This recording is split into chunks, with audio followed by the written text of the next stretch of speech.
Sejam bem-vindos para mais um vídeo aqui no canal O Saquarema. Eu me chamo Thiago Araújo e hoje nós vamos comentar um pouquinho de uma questão em alta aí, que é a cultura catarinense e os estados ao sul do Brasil. Eu, ironicamente, me envolvi na polêmica no Twitter, fazendo alguns comentários maldosos. Confesso que eu me empolguei um pouco, comecei a tirar sarro de Oktoberfest da vida. E um monte de gente acabou se envolvendo. O meu tweet acabou sendo visto na live do MBL lá com o Mamãe Falei, com o Renan Santos, não sei o quê. O pessoal da Von Region aqui do nosso meio pegou ar, ficou brabo comigo zoando catarinenses. Então assim, agora que a gente pode falar aqui sem estar limitado a 150 caracteres por resposta, eu acho que é bom pra gente falar mais seriamente sobre o assunto. Só lembrando vocês de já deixarem o joinha aí pro engajamento do vídeo e também conferirem a inscrição. E lógico, nos seguir nas nossas redes sociais, Legião Anchieta, tá bom? Twitter, Instagram, são as principais redes que a gente usa. Então, feito o jabazão aqui, só queria fazer mais uma ponderação, que é a respeito de possivelmente vocês estarem ouvindo gritinhos de fundo. A criançada que mora aqui tá tudo brincando na rua ali, de pega-pega, essas coisas. Então, possivelmente vocês estão ouvindo elas gritando aí de fundo, não estranhem, tá bom? Felizmente, moro em uma região em que a natalidade ainda está em alta. Então, vamos agradecer aí. Mas, indo direto ao tema, eu acho que tem alguns pontos que eu acho que é importante. Para começar, o meu tweet era zoando aquelas trends de TikTok de menina fazendo o look da roupinha tradicional lá deles, que estavam usando pra falar, olha, agora eu defendo a cultura catarinense, viu? Sei lá o que, todo mundo falando das mulheres lá dos caras, e eu aproveitei para tirar um sarro da galera literalmente defendendo a cultura germanófoga aqui por conta de mulher, então, tudo bem, tirando essa parte que eu tava só zoando, tem alguns pontos importantes sobre a questão que tem a ver com as nossas últimas análises e revisões históricas aqui no canal a respeito do Império. Muita gente veio falar, ai, mas Dom Pedro II, quem trouxe os imigrantes? Ah, teve a princesa Leopoldina, que também ajudou na imigração germânica para o Brasil, etc. E aqui a gente precisa comentar alguns pontos centrais que marcaram o século XIX e também a formulação do Estado Nacional Brasileiro. Questões e ponderações importantes sobre o regionalismo e como a gente deve encarar a influência deste regionalismo, desta cultura provinciana. Até que ponto ela é saudável e até que ponto ela pode comprometer a unidade nacional.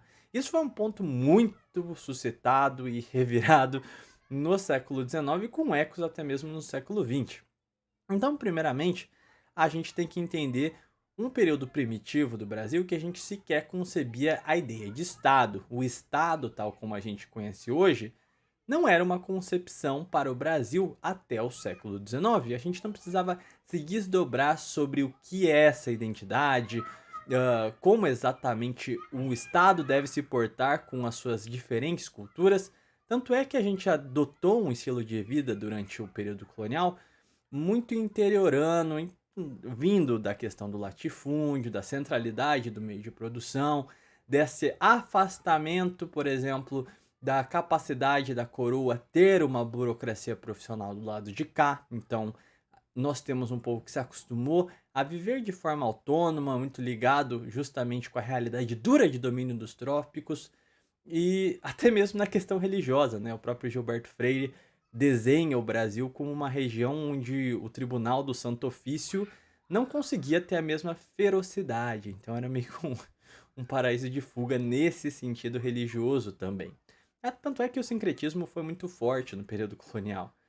Então a gente tem estas problemáticas que eu não vou pontuar aqui se são positivas ou negativas, porque isso não importa. Já aconteceu e foi fator marcante para a gente criar uma sociedade com bases muito interessantes. A representação política e a política cotidiana então estava centralizada nas casas grandes, no senhor de engenho e, consequentemente, no patriarcado, e aqui cito positivamente, A gente teve uma sociedade tradicional muito viva nesse sentido. Inclusive, no século XIX e XX, o grande debate é: o Brasil viveu o feudalismo? Porque o que a gente vê é o que a coroa portuguesa até 1750 preservou unidades municipalistas, e esse municipalismo, essa sociedade orgânica, se estruturou no Brasil na Casa Grande. Era o grande centro de poder político.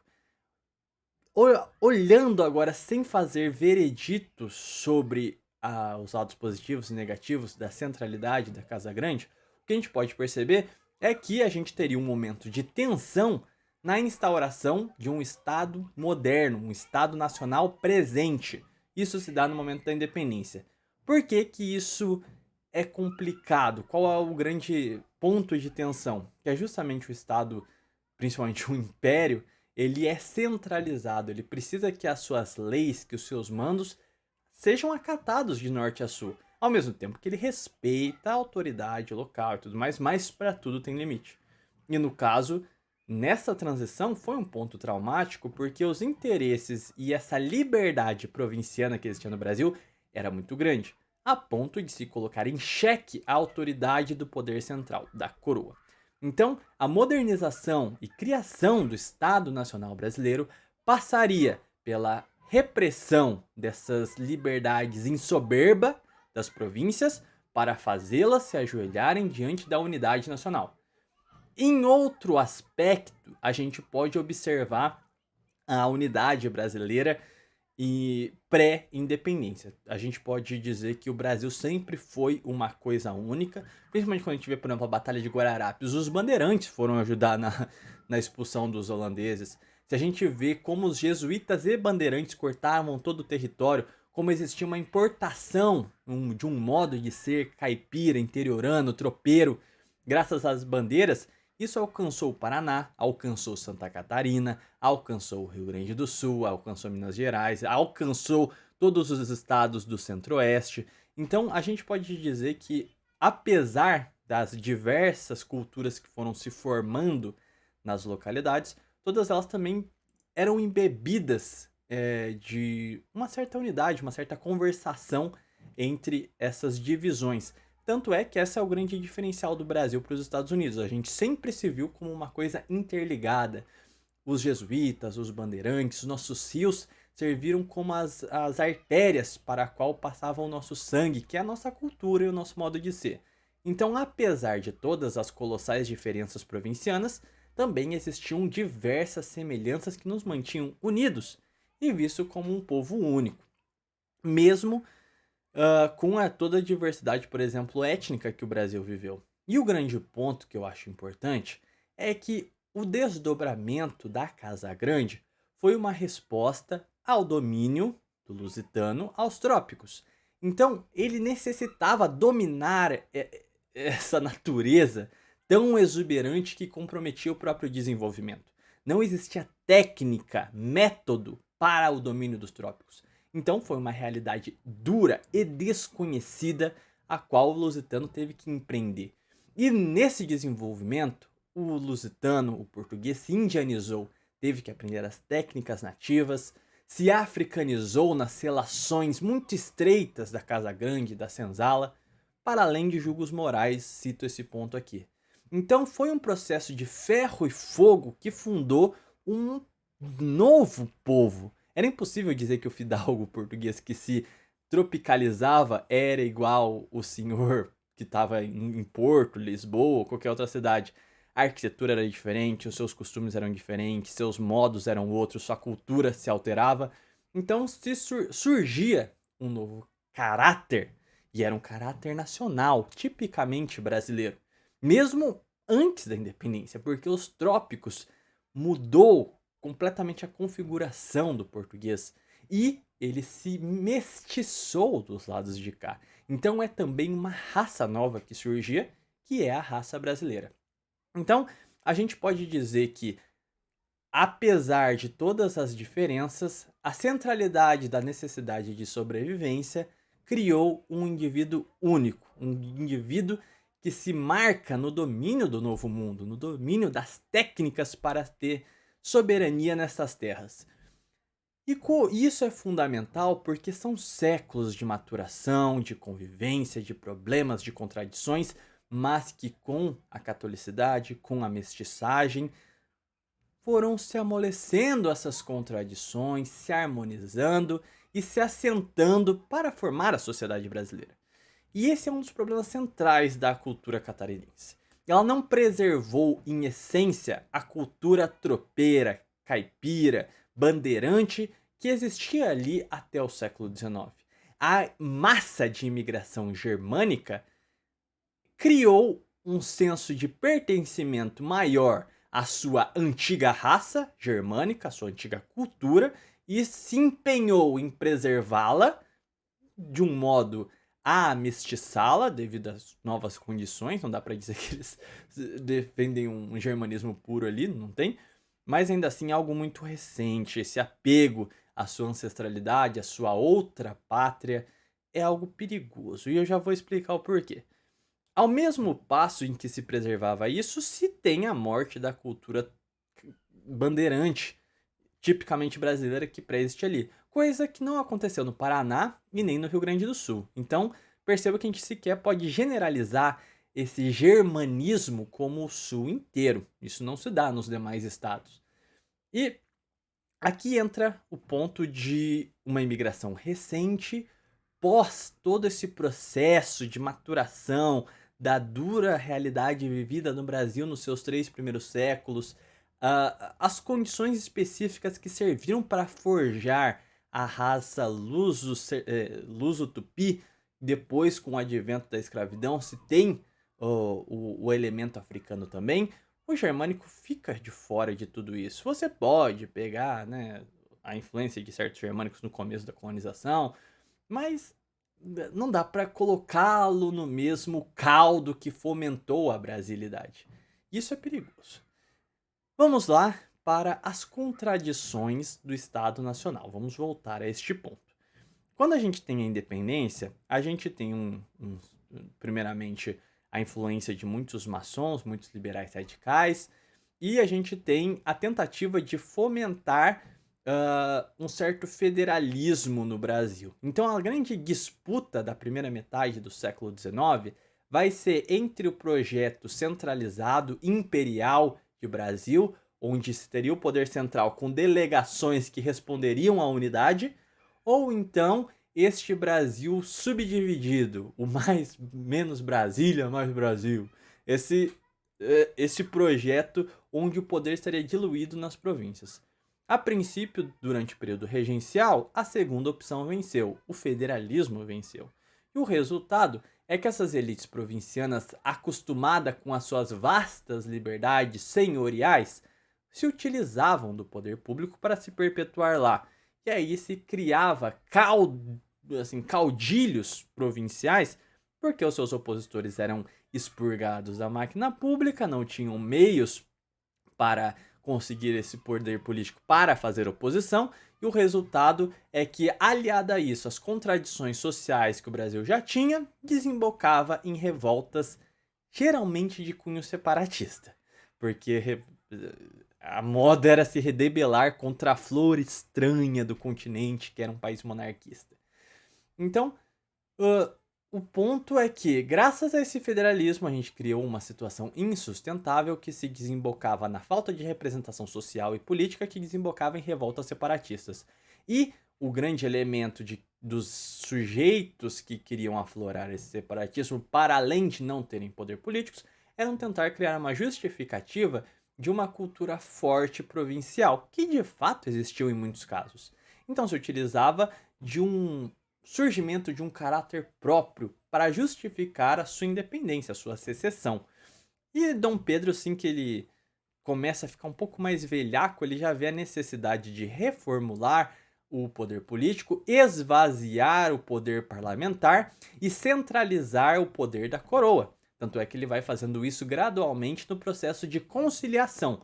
A gente fez revisões detalhadas sobre isso. Como pouco a pouco ele vai tomando os gabinetes para si, vai instrumentalizando as políticas ao seu interesse e vai esvaziando esses poderes provinciais, esvaziando-os e fortalecendo o projeto central de Brasil.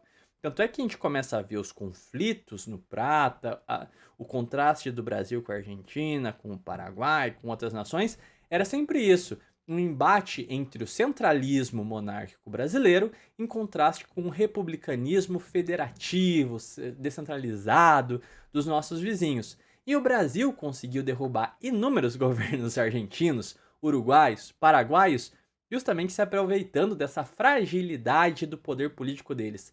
Então, a gente até teve uma política bastante imperialista no século XIX, principalmente na questão do prata. E tudo isso foi conquistado com braços fortes de paranaenses, rio-grandenses e catarinenses, que ajudaram muito nesse período.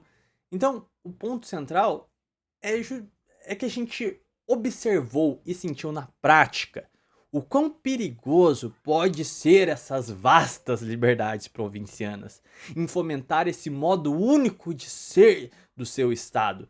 É necessário esvaziar isso. E a gente teve uma mola, e esse que é o grande barato da história, que não é você analisar simplesmente a experiência do século XVI, XVII e querer emulá-la no século XXI ou no século em que você estiver em questão. E o grande ponto disso, inclusive utilizado pelos Saquaremas no projeto de desarmar, depois foi reutilizado na conciliação, e depois no Estado Novo do Vargas, basicamente é a capacidade de se utilizar da nossa válvula principal que da unidade, que é a mestiçagem, para desarmar essas culturas provinciais. Então, é bem interessante, por exemplo, foi um problema sério, e o Vargas logo percebeu isso, dos imigrantes japoneses e alemães, a sua inaptidão em aprender a língua, em se fechar em comunidades, em não se mestiçar e manter as suas culturas ancestrais. Porque como se deu o processo nas demais províncias, nos demais estados? O sujeito podia ser espanhol, podia ser português, mas chegava aqui, casava com uma indígena, ou então tinha um caso extraconjugal aí com uma escrava, mas assumiu o filho. E pouco a pouco a raça mestiça surgia. Era impossível para o mestiço se orgulhar de peito aberto da sua linhagem, fosse ela anterior, portuguesa, espanhola ou o que quer que seja. Não tinha como, porque ele já se mestiçou. Então ele via nos seus heróis a sua representação. Felipe Camarão, em Araribóia, nos nossos grandes heróis nacionais. Ele abandonava a sua linhagem de cunho europeu, ou, por que não, a gente pode dizer ele também, o mulato, o pardo, ele abandonava a sua identidade africana, moçambicana, enfim. É que não, é mais difícil a gente dizer da identidade africana, porque infelizmente a África foi retalhada no século XIX com o neocolonialismo, então fica difícil dizer que aquelas pessoas daquela época tinham uma identidade dos países atuais, né? É um cenário muito complexo. Mas, generalizando aqui, o descendente de africano também não podia se dizer detentor da cultura africana ou qualquer coisa do tipo. Então você cria um sujeito que só pode se identificar com uma cultura mestiça, com uma cultura tipicamente brasileira. E eu acho que esse é o ponto para a gente conseguir assimilar de fato, por exemplo, as comunidades nipônicas, germânicas, dá-lhe imigração para esses estados. Manda alagoano, paraense, manda cearense, manda todo mundo lá para Santa Catarina e lota aquilo lá até o ponto em que o sujeito não consiga se olhar no espelho e dizer que é germânico. Ele logo vai perceber que a sua linhagem europeia pouco importa, nada disso sobre ele. E aí você consegue esvaziar esse discurso, você começa a aportuguesar o nome dos eventos, o nome dos costumes, você começa a arrancar essas raízes que podem ser perigosas para o Estado Nacional, como já foram no passado. E é isso que eu estou dizendo. A gente passa por um processo político em que a gente precisa legitimar a existência do Estado Nacional. E se a gente mantém uma cultura provincial forte demais, no primeiro descontentamento da conjuntura da União, o sujeito se acha no direito de secessão. Então a gente precisa criar mecanismos, e é dever do Estado Nacional, pacificar todo o território com um sentimento uno de identificação. Não significa necessariamente exterminar culturas provinciais. Não se trata disso. Tanto é que nós paulistas ainda temos ah, orgulho da cultura tropeira, cultura bandeirante no geral. Você vai pegar cada estado, tem a sua própria coisa. Pernambuco, por exemplo, tem um regionalismo muito forte. Todas as regiões do país têm. Mas o grande ponto é conseguir transformar esse regionalismo interligado com a história da nação de uma maneira tão forte que não permita que ele seja instrumentalizado para fins separatistas. Quando a gente tem um processo de migração em que o sujeito fica isolado, não tem o mesmo vínculo de construção da pátria, como tem os pernambucanos, como tem os paulistas, como tem os mineiros. Não, você pega um sujeito que ele tem uma imigração mais recente, que todas as suas expressões culturais necessitam ressaltar sua descendência alienígena, sua descendência estrangeira. Bom, a gente precisa atuar em cima disso. Como diria o MC Gorila, eu acho que é, vamos escurecer sua família, meu amigo. A gente precisa esvaziar essa identificação com o estrangeiro. É um ponto fundamental. E mais ainda quando a gente percebe que, por exemplo, a cultura tradicional catarinense foi atropelada por essa cultura germanófoga que se sobressaiu. Então eu acho que é um processo que ele é pacífico e a gente já tem os instrumentos que nós temos ao longo de toda a nossa história para interligar as províncias. Se chama miscigenação, se chama nossa cultura que consegue conciliar as nossas partes do nosso vasto império, criando uma unidade única justamente nessa interligação histórica que as províncias têm. Bom, eu imagino que esses tenham sido os comentários gerais. E eu acho que um último adendo aqui que é importante é que, principalmente, não se trata necessariamente de repelir ou odiar a cultura do Sul. Como eu disse, os rio-grandenses conseguiram criar uma cultura que dialoga com a cultura nacional, o pessoal do Paraná também. Santa Catarina que tem essa questão da imigração muito recente e necessita de uma miscigenação mais profunda para que ela se sinta mais interligada de fato com a história da nação. Mas de forma alguma significa, por exemplo, desprezar os sujeitos que lá vivem, os nossos cidadãos que lá estão, ou qualquer tipo de discurso anti eles, ou qualquer coisa do gênero. É só uma questão de interesse do Estado Nacional e de fundamental importância para a consolidação da confiança dessas populações num projeto nacional, nesta conjuntura. Mas não se trata necessariamente de uma xenofobia contra essas províncias em específico. Bom, provavelmente eu esqueci alguma ponderação importante aqui, porque é um tema bastante complexo, mas por hora eu creio que elucide bastante as questões. Eu vou ficando por aqui então, não se esqueçam de conferir a inscrição, de deixar a avaliação e vou-me nessa!